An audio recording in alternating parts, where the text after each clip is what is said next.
The Greater Cincinnati African American Chamber is proud to present Inspirations. During the next half hour, you're going to hear some amazing, inspiring stories from some of our most passionate, brightest, and successful African American professionals in town, sharing stories of their past and building bridges to the future. In honor of Black History Month, the Greater Cincinnati African American Chamber presents Inspirations. Enjoy. My biggest inspiration is actually my parents. My father, both his parents died by the time he was age 2. And so because of that tragedy in his life, he started to believe family was very important. He did not graduate from grade school. But guess what? We had to have a good education. He had a heart attack when I was 6 years old. And so as a result of that physical challenge that he had, my mom had to step up and do some things. And so I saw her leadership that she was able to bring to the table through our family. What I saw in my parents translated into my business. He had a number of different businesses that he ran along the side. The bug of being an entrepreneur, being a business owner was already inside of me. I needed to be a part of the people. I needed to be a part of the community. I needed to leverage the skills that I had to help the community. Several years ago, I was here in Cincinnati and I was invited to come to a political rally. And at this time, this is when Obama wasn't even the president at that time, he was running for office. And so I'm sitting there in this meeting. I hadn't been engaged in politics since I've been here in Cincinnati. So I'm sitting in this meeting and I look around the room and I see Black people, white people, men, women, Christians, Jews, young and old, gay and straight, and they're all in the room. It's still emotional for me, even right now. And I looked up to heaven, and I cried in this room. I just cried, literally broke down and cried, because I knew that they were excited for this moment. Something that they had worked hard for, to bring people together, to see the people together, to see them working together for President Obama to become a president. I knew they were happy. Well, Chuck and I both grew up in Chicago. Ironically, we grew up on the same side of Chicago, less than a mile apart, but we didn't know each other. We actually met at the University of Illinois. My parents moved to Chicago, and they were both very unique in their own rights. They both were college educated. My dad finished high school. He was able to go to college. He's a graduate of Knoxville College. My mom, however, struggled quite a bit. She put herself through school. She was orphaned at 13, had to move away from Alabama up to Kentucky, where she finished high school and eventually graduated from the University of Toledo. I guess what I would want to share about my parents is that education was very, very important to them, as Chuck talked about his parents.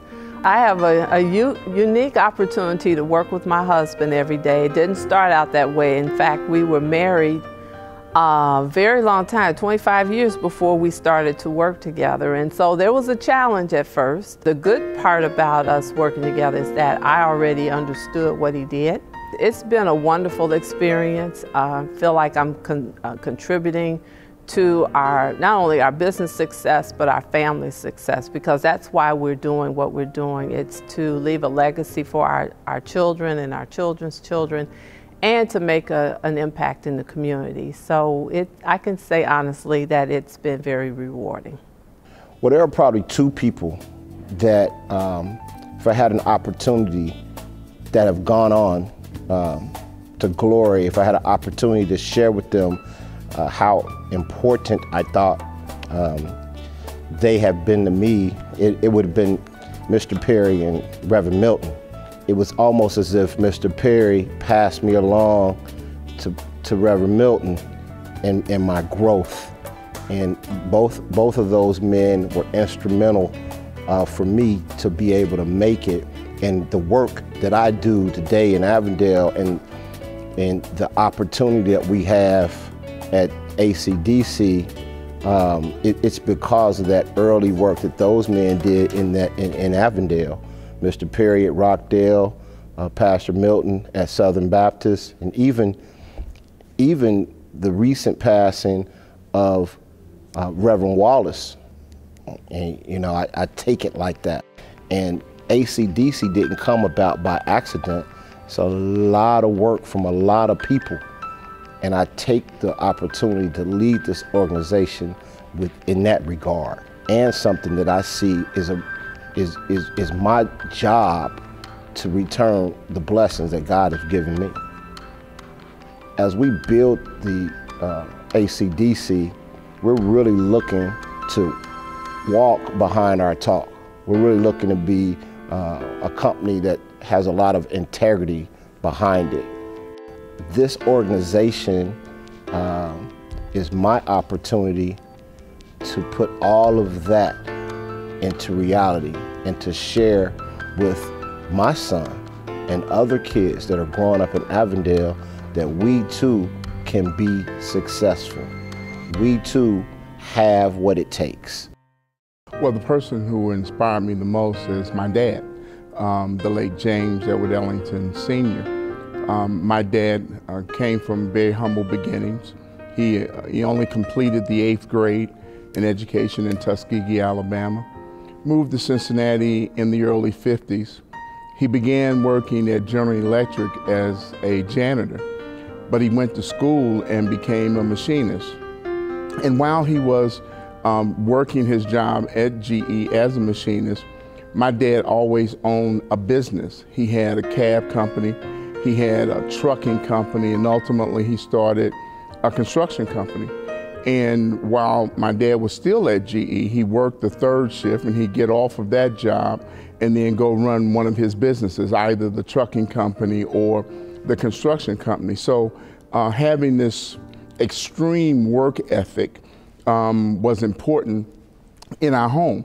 One of the things that when I was young, working for my dad, that used to drive me absolutely crazy is that my dad had to do everything right.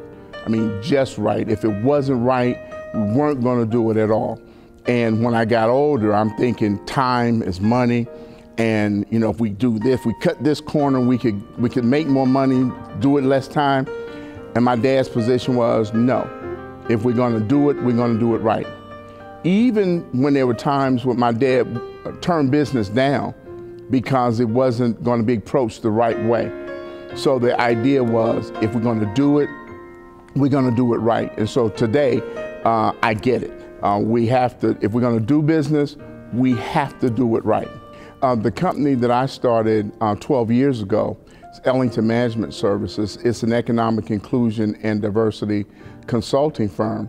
And in part, knowing the struggles of minority businesses, having grown up in a home, and I've seen the highs and the lows of being an entrepreneur. My undergraduate degree is in social work. So helping other people was sort of really a part of my nature. But to be able to do it in business is to be able to help develop relationships to foster the growth of minority businesses became extremely exciting to me. And I could take my learnings from my father's experience and incorporate it in how to help companies be successful in not just in construction, but in other areas as well. If I could say one thing to my dad right now, it would be thank you. Thank you for your leadership. Thank you for your example. Thank you for encouraging and nurturing my brothers, my sister, and me. Well, Cincinnati is very fortunate to have an organization like the African American Chamber. And that's because it was started by a group of business owners who saw Cincinnati's growth and had a vision for where Cincinnati was going, but wanted to ensure that our business segment was able to participate. From what has begun as an organization of maybe a dozen minority business owners or African American business owners has now grown into hundreds. And we've now become an economic development partner to the city of Cincinnati, as well as to the state of Ohio through both the mayor's office and the governor's office. So we are one of the most vibrant and functional African American chambers in the nation. We're now holding a seat on the United States Black Chambers Board, and we serve as a resource for 5 other states that surround Cincinnati. So again, it started from a small little vision from a mighty people that has now blossomed to being an economic development partner for the entire region. Well, certainly my parents were a great inspiration for me. My father was a pioneer in the field of diversity and inclusion work, and my mother was a preacher. I grew up and interned in my father's business. He had a business that did diversity training. They were one of the pioneers in the field of diversity training. They did work with organizations like Procter & Gamble and GE and Ford, and I had a chance to really watch him in many ways change the hearts of executives in business. I started my own business, Integrity Development Corporation, 23 years ago, doing diversity and inclusion training. I started doing this work in the CIA, training spies. Today, Toyota Motors is our largest client. We've trained almost 200,000 team members. We've been a Tier 1 supplier for them for 18 years. Today, we don't just focus on sensitivity training, but really helping organizations look at understanding respect, how you create respectful environments, and how those environments impact productivity and performance. We also started a record label in 2009, Positive Message Music. A young lady, Amber Robinson, 15 years old, was stabbed to death trying to stop a fight. The principal at Lakota West High School asked me to come in and to talk to the students about making good choices. But for me, it was something bigger than that. I just got tired of listening to the news every night saying another young person senselessly killed. And I really felt that the music is having a negative impact in many ways on this generation. And so that's what I started out to do 4 years ago, is to change the music that young people listen to. Now today, 4 years later, we have 12 amazing artists, and we really are doing some powerful things around changing the messaging that gets to young people. You know, a lot of times people ask me, how do my businesses tie together? You know, I have a business that's a diversity consulting firm and then one that's a record label. I believe that they come together under the banner of sustainability.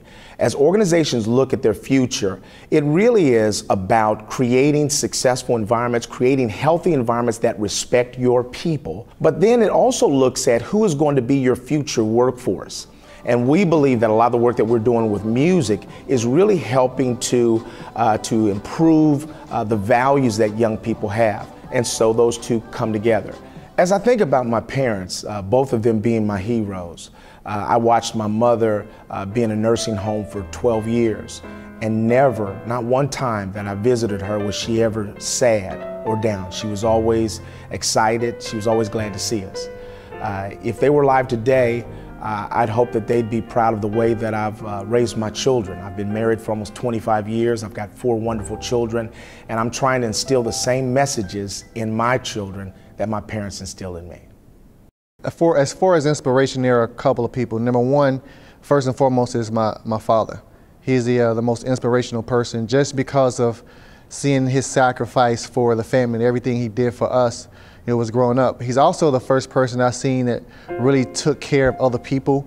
Both of my grandparents, both his parents died from cancer, and there was not a lot of money that they had, so there was no long-term care, no hospice care. They both ended up passing away at home.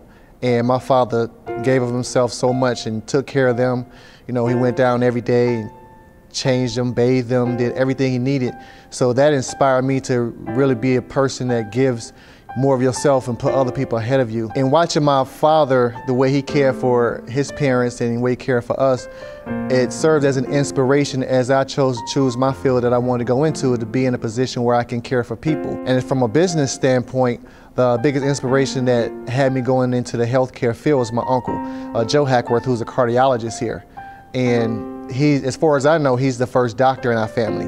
And by seeing him achieve the things he's achieved in life, and coming from the same area in Alabama where I grew up, it inspired me to continue to grow and seek higher education and put myself in a position where I can always try and help people. And I love being in a position where I can help people, and chiropractic gives me that opportunity to do so. Most of the time when people come to Priority Health Chiropractic, they're coming because they're in pain. 8 out of 10 people will suffer from lower back pain at some point. people come in from work-related injuries, auto accidents, and they're looking for help. They're looking to get out of pain. Some people who've been taking medications for a long time, they want to get out of pain. So my objective is always to find out what's causing the pain and what's causing the problem, and not just focus on the symptoms. Because if you just get rid of the symptoms and don't correct the cause of the problem, eventually it always resurfaces. So at Priority Health Chiropractic, I always want to treat everybody like family, number one, but also make sure I do everything to get people out of pain, to allow them to be able to function, to move, and basically to enjoy life the way they should. That's the greatest joy I get from what I do. If I could say anything to my dad, I would just want to really thank him for being the man that he is and showing me how to be a man and raising us and caring for us the way that he did. That served as an example of what it means to be, for me to be an African-American male, to be there for your family, to make sure that your family is always taken care of, sacrifice, whatever you need to do for your family. That's important. My dad exhibited that to a T, and I love him from the bottom of my heart. And for him doing that and just showing that caring, loving spirit, that's something that I would just thank him just for being who he is. Not for anything special that he's done, but just being who he is and the man that he is. I was inspired most by my mother, Patsy Brown, who told me that I could do anything that I dreamed of. I admire her because when I was young, I had braces on my feet, and she told me the story of Wilma Rudolph, who also had braces on her feet and was told that she would never be able to run. After watching her and having my braces taken off my feet, I decided to go on the track, and as a young girl, the Wilma Rudolph Foundation approached me and asked me if I would like to run for them one day. And I did. My mother encouraged me in that as well and told me that if I wanted to run, she would make it possible for me to do whatever I wanted to do as an athlete. And so I watched my mother go to school, get her degree, and then she became a fashion designer, and so she started her own business. And so I thought, if my mother can do it, so can I. And so again, she was my inspiration to start the business because she did it with two kids as a single mom. She started her own business. She completed her degree. She even went on to get her master's degree. And so with that, I thought if she can do it, so could I. Not only did I start my own business, a Sound Mind Counseling, right here in Cincinnati, and then I also, 3 years later, opened a location in Westchester. She brings a wealth of knowledge about just about any topic that we're talking about. When you think about what's going on in the world, we can look at her and say, so what's your perspective as a psychologist on this topic? And she gives it dead on. My mother has been the biggest inspiration in my life. She continues to this day to tell me that whatever I put my mind to, I can accomplish. And when I have issues that come up in my life, personally or with my business, she's the first person that I go to give me encouragement and to edify me or lift me up. So I just have to say, Patsy Brown, I love you, and I thank you very much for everything you have poured into me and how you continue to pour into me and help me to grow and become the woman that I am today and every day. My father's influence was very great from early on all the way up until our current time, in that he stressed quality and integrity of work, whether it was a small customer or a large commercial customer. And I can say we've generated and kept many customers down through the generations. More than 2 to 3 generations of customers have stayed with Hughes & Sons Plumbing because of the integrity and quality that we put in our work.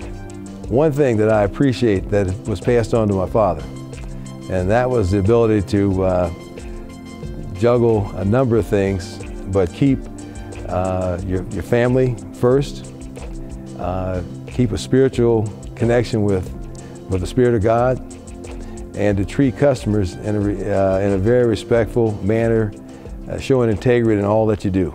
My grandfather really never gave me very many weekends. He was a stickler for chores around the house, my own house, his own house. Typically, he would always pick me up either during weekends or when school was not in session. I typically would be what I call the gopher or the helper. For a while, I didn't understand how, me carrying all the tools and going in all these little tight crawl spaces and cleaning up and stuff like that would correspond in my future as becoming a third-generation plumbing owner. But I understand now, me being 19 years in the business, this coming July, that my grandfather was a great inspiration, and set goals in me at an early age. Hey, I would like you to take this over one day. Grandfather, thank you very much for the time and effort that you spent with me at an early age to help me develop to become the man that I am today. I'm a father, a husband, and a role model for other young individuals and young African-American males to keep them out of the system. My choice to go into medicine was somewhat of a circuitous choice. I did not all my life think I was going to be a doctor. I actually was a chemist, graduated in 1974 from the University of Cincinnati with a degree in chemistry. Got out, got a job, was working in the real world but not challenged. Decided to go back to night school to work on a master's degree in chemistry, at which point I also applied to medical school. Subsequently, I got accepted, came home and had a discussion with my wife about what I should do, and she was 100% behind me and is actually my inspiration for going on to medical school. After medical school, I had to make a decision of what type of specialty to pursue. I chose to pursue obstetrics and gynecology predominantly because I was drawn to surgery, and we do surgery in obstetrics and gynecology. Two, I felt that the field was a happy medicine. By that I mean the outcomes are good. You meet people at their best. When they're having a baby, there are very few people that aren't happy. You get to be part of their extended family, and it just is a very rewarding and fulfilling career. My choice to be an obstetrician and gynecologist also was motivated by my wife, who's a very family-oriented person, and I saw this field as a way of extending families and actually sharing our family with other families. My business is Dr. Clarence E. Lamb, Jr., MD Incorporated. We have been in practice for over 30 years, have delivered generations upon generations. I have delivered grandmothers, mothers, and children, and have been a part of their families. I would say to my wife that I appreciate the 40 years that she's been behind me, first of all, and all the things that she missed out by supporting me going to medical school, being a resident, starting a practice, and just getting off the ground. Civil Rights Act was enacted in 1964. Dr. King's speech was in 1963, and I graduated from a segregated high school in 1968. So it was impossible almost for me not to be inspired by Dr. King. Well, Dr. King gave me, and he gave, I guess, everybody, a vision of what life could be. His concepts of character, competence, and contribution developed a real good roadmap for success for me. Another inspirational figure at the time for me, on about the same level, would be my father, Maurice Andrews Sr. Very, very strong individual, very focused individual, and actually working in his business with him is what gave me the motivation to, at some point, own my own business. We sell fun, we sell dreams, we sell vacations. One of the things that we enjoy doing most is supplying vacations to charities and nonprofits. Being on the board of trustees for Boys and Girls Club here of Greater Cincinnati, it brings a particular amount of joy being able to help those nonprofits and charities raise funds to improve the lives of kids. Between Dr. King and my father, Maurice Andrews Sr., if I can come anywhere close to the example that they set for how to be successful and how to be successful in business, then I think I'll continue to be successful, and Next Level Vacations will continue to be successful, and we'll continue to produce a lot of satisfied and fulfilled dreams for our vacation customers. I see that the future of the African American Chamber can be found by looking at the successes of its past. I'm reminded by a quote by an author by the name of Terry Tempest Williams. And the quote simply says, "The eyes of the future are looking back at us, and they're praying that we see beyond our own time." And so when we look at what Cincinnati is facing right now, we have 1 out of 2 Cincinnatians who are ethnic minority, but collectively this business segment contributes less than 1% of the region's GDP.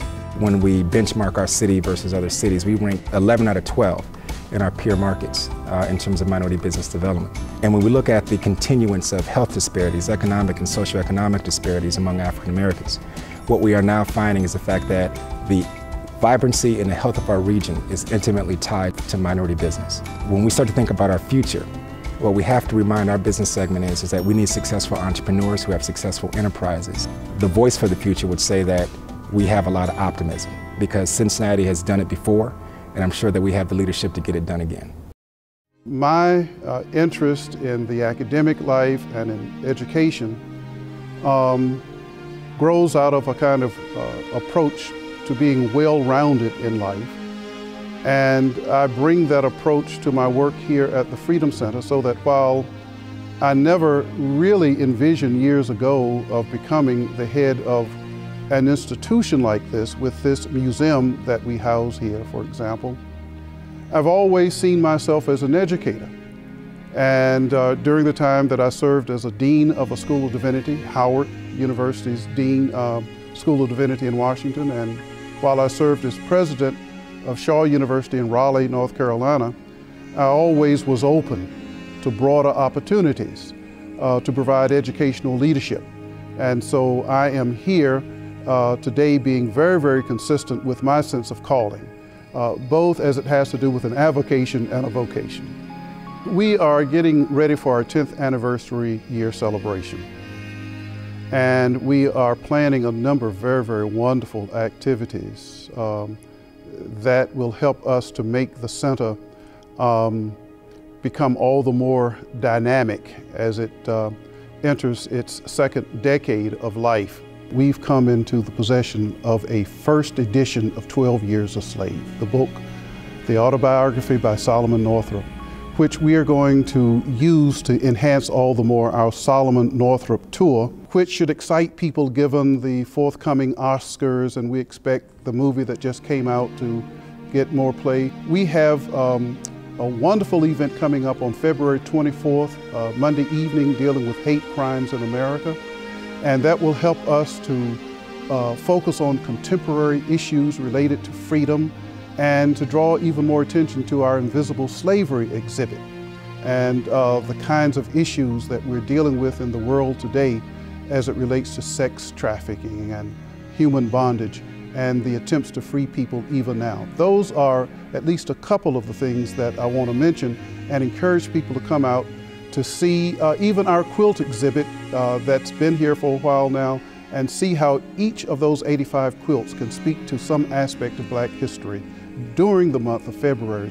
There are so many people whose names I can call, but at the root of my family tree is a person by the name of Hawley Jenkins, who never finished high school. I don't think my great-grandfather had much formal training at all, but for many years he was called the Negro Superintendent of Public School Education in northeastern North Carolina's county of Hertford County. He inspired generations of educators, and I'm one of them. And when I think in terms of the pathway that led me to where I am, I think back on him. His great-grandfather had been enslaved. His great-grandfather was deeply devoted to education coming out of slavery, and it had a very salutary and enduring effect on my grandfather, great-grandfather Hawley Jenkins, and I, in many respects, personify and uphold his principles and his ideals, even now as the president of the Freedom Center here in Cincinnati. And I would say to him, I'm deeply grateful for modeling the kind of man that I am trying to be. And I would say, thank you, Granddaddy, even though I never saw you in the flesh. Thank you for joining the Greater Cincinnati African American Chamber's presentation of Inspirations. Our broadest vision of what's possible are started with seeds of inspiration. That equips each one of us with the power to make history. In honor of Black History Month, and on behalf of the African American Chamber and its members, we thank you.